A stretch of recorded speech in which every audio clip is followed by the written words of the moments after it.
Financial success is not reserved for the wealthy or privileged. It is not based on insider knowledge or birthright. You don't need a hot stock tip or an inheritance. You need basic principles that can be followed by anyone to gain success. Welcome to Retire Mentorship. I am your host, Freeman Lindy. I'm the co-founder of Lacrosse Financial Planning, a certified financial planner, a licensed tax expert and preparer, and the author of 3D Retirement Income. I've helped dozens of clients retire successfully and stay successfully retired. I do that by working one-on-one with them through my financial planning practice and through teaching and reinforcing strategies through this YouTube channel and podcast. We've covered the first 4 principles in this video here and links in the description. If you haven't watched those or listened to them, pause this, go consume that first, and then come back and watch this one. We ended that last video by noting that while the knowledge of finances is crucial, if knowledge were enough, we'd all be billionaires with six-pack abs. So what's missing? That leads us to the next principle. Pillar number 5, belief. Action alone improves lives. It doesn't matter what you know. It won't change anything if you don't act on it. Knowing and not doing is the same as not knowing. You can read all about finances, but it's useless if you don't do any of it. Why do few follow through? Lack of knowledge? Sometimes. Lack of discipline? Yeah, probably. Because life gets in the way? A ubiquitous excuse and only an excuse. I believe it's because we don't believe. People act on what they believe, not on what they know. Knowing is not enough. Acting is all that matters. You must know before you can act. But what's the missing link between knowing and acting? It is belief. Sometimes I find myself in a season of poor eating. I love ice cream a lot. I enjoy large lunches with heavy carbs. I'm not too fond of the blah feeling afterwards, but the taste buds get the better of my discipline. Then I might read, eating vegetables and nuts for lunch will make you healthier, help you lose weight, and give you more energy and focus in the afternoon. Okay, now I know. But reading that is not going to change my habits or desires.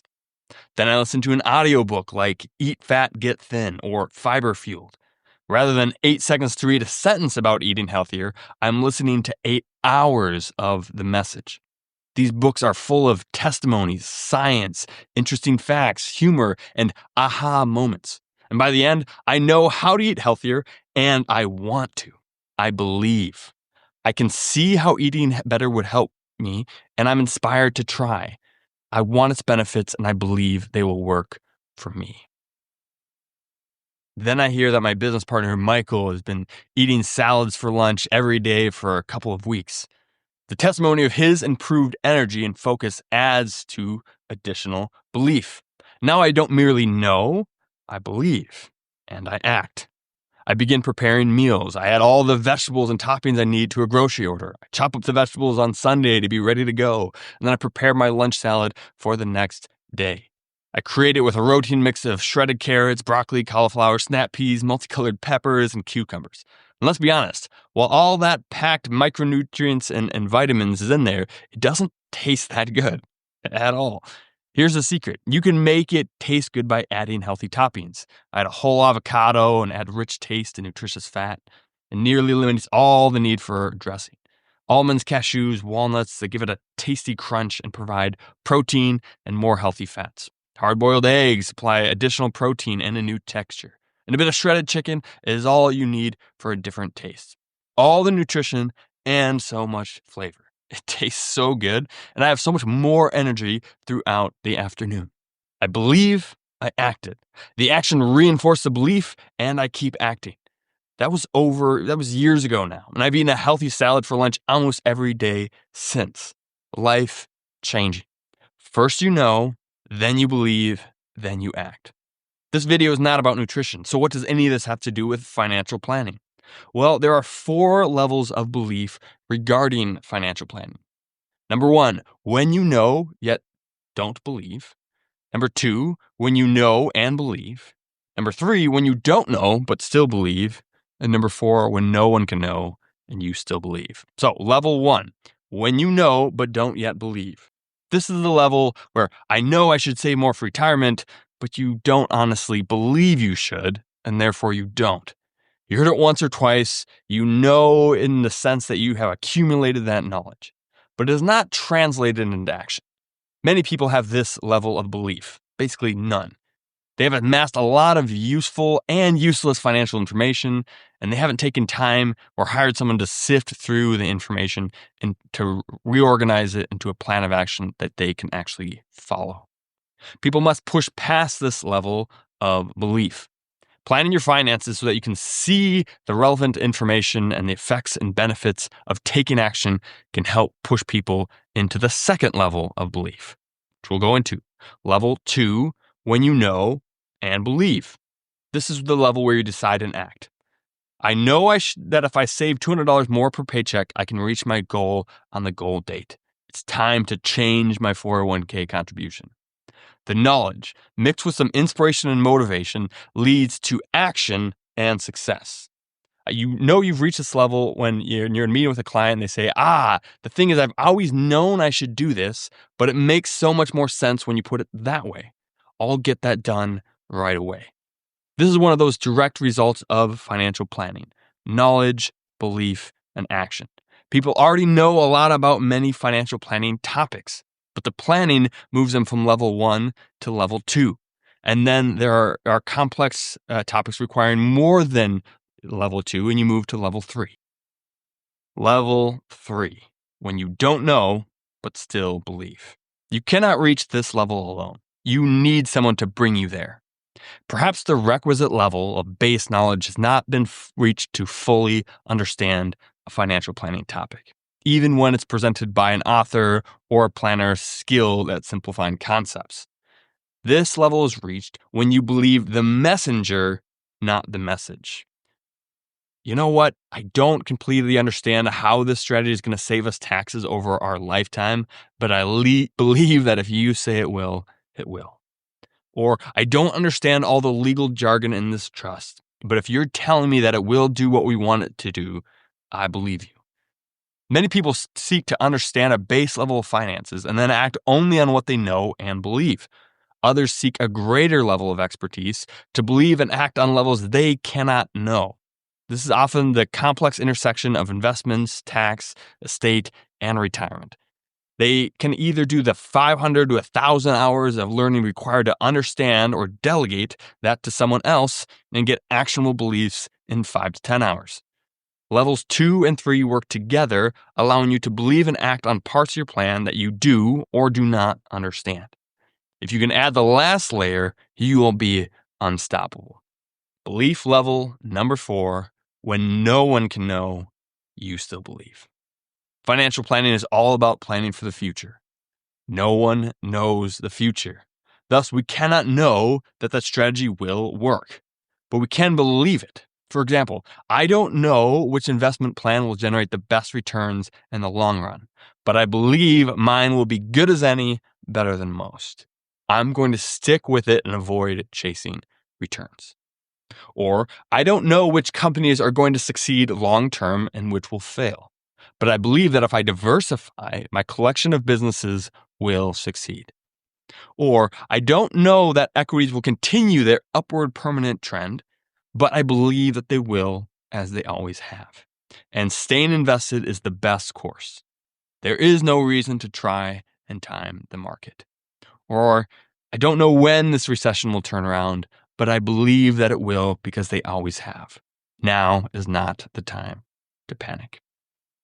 When it comes to planning, there's always an element of what Carl Richards calls irreducible uncertainty. Specific outcomes are unknowable, either by us or by anyone else. There is a level of uncertainty that we cannot overcome. People will pay a lot of money for certainty. They will pay this in high fees for financial products that offer guarantees, but many who are selling certainty ignore the flip side of the coin. The more certainty you want in the short term, the more you lose in the long run. For example, you may purchase an annuity now because it has guarantees of a certain income. Perhaps it even has an inflation rider on it to grow by 2% each year. That gives you some certainty now.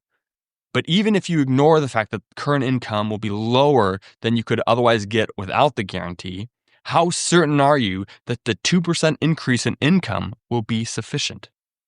It will work if inflation averages 2% or less, but what if inflation grows to 3 or 4%? You've traded uncertainty of equity returns for the uncertainty of cost of living. You cannot know which will be worse, and neither can anyone else. At some point, you will need to take action and take a step of faith. You will need to believe that an outcome will happen, even if you don't know when or how. As Nick Murray puts it, I don't know when things will turn out all right. I only believe that they will turn out all right. Historically, those who have maintained belief in the face of irreducible uncertainty and have stuck with a well-built plan have been rewarded. It's time to start believing so that you can start acting. Reject level 1, knowing and not believing. Embrace levels 2, 3, and 4. Believe in what you already know and act on it. Believe in someone you can trust about strategies you don't know and act on them. And believe in historically based future outcomes, which no one can know, and stick to the plan. That is how we succeed. How do we begin believing? This leads to the final point about belief. You can build your belief. If you want to move from knowing many random facts to believing and acting for the good of you and the good of your family, then do these 3 things. Isolate, immerse, and invite. Isolate and follow one strategy. You cannot believe and do anything if you are constantly torn between opposing viewpoints. It's similar to diets. This diet says to eat all red meat because it's packed with protein and numerous other benefits. That diet says to avoid red meat at all costs because it will give you cancer, among numerous other problems. Well, which is it? I guess I'll keep eating the standard American diet.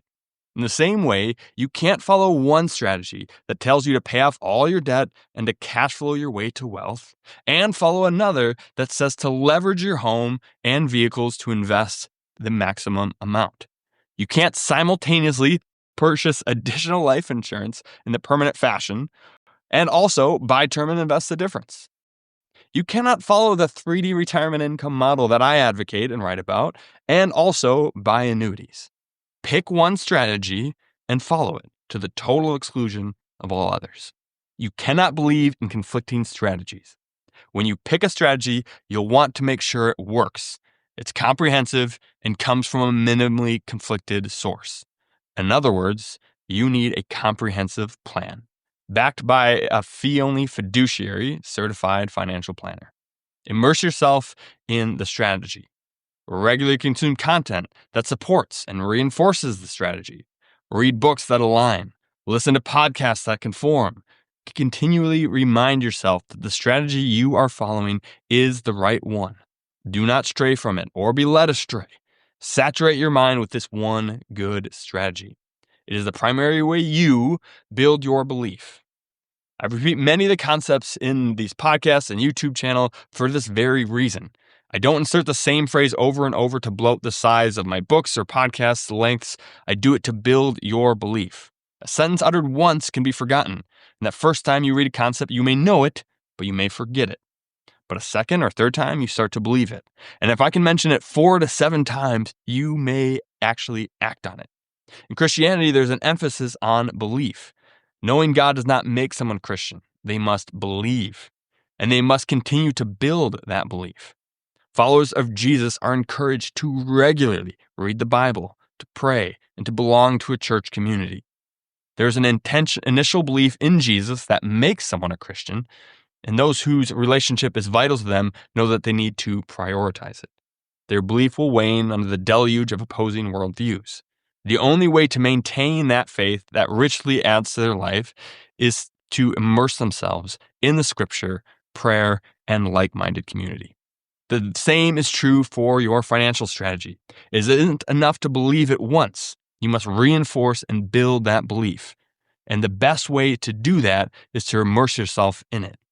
Obviously, one can take this concept too far when it's applied to all of life. Only listen to the opinions of one side of an argument is how we get groupthink, otherism, and a host of other problems. Don't apply this concept to every area of your life. I regularly consume content by atheists and sages of other faiths. The political and economic books I read are split evenly between progressive and conservative. I like to hear and study other worldviews, and you should welcome opposing viewpoints in most areas of life. But when it comes to your investments, we can't afford this. Constantly switching investment strategies is how you get killed by the first horseman, chasing returns. Link to that in the description. Abandoning the plan in favor of a new cut your losses strategy is how the fourth horseman, panic, steals half of your life savings with no chance of getting it back. If you don't know what I'm talking about with the horseman, again, we'll have a link down in the description to a link to that video. With your investments, you must find and stick to one strategy to the exclusion of all others and immerse yourself in that strategy. I launched the RetireMentorship Podcast and YouTube channel for this very reason, to help you immerse you in the cohesive strategy that has historically worked, so you can continue to believe in and act on that plan moving forward. So again, subscribe to the podcast on your favorite player so that you can continue to build your belief. Click subscribe in YouTube if you're watching it there. A diet does not work if you only stick to it for a week. And a financial strategy doesn't work if you only stick to it for a year. Indeed, some strategies don't work until you've stuck with them for decades. It is incredibly unhuman to stick to something alone for that long. For this reason, we need continual reinforcement of the strategy along with help along the way. Invite an accountability partner. People who stick to diets do better when they have someone doing it with them. CrossFit members remain addicted to their gyms because of the community that is there. People work through their typical human issues with the help of a therapist. Do not go it alone for something as crucial as your lifetime financial success. There will be times when you lose faith, and in those times, you need someone who is resolutely steadfast to the plan. They will believe for you when you temporarily cannot. And when their steadfast belief carries you through, you will not only be grateful you did not attempt it alone, but you will also find success. Find someone who believes in the plan more than you do. Stick with them.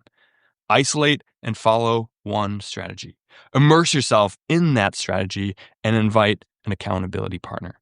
That is how you build belief that inspires action that changes lives. Know, then believe, and then act. Which leads us to our next pillar, action, which we'll cover in the next video. We'll see you then. Cheers.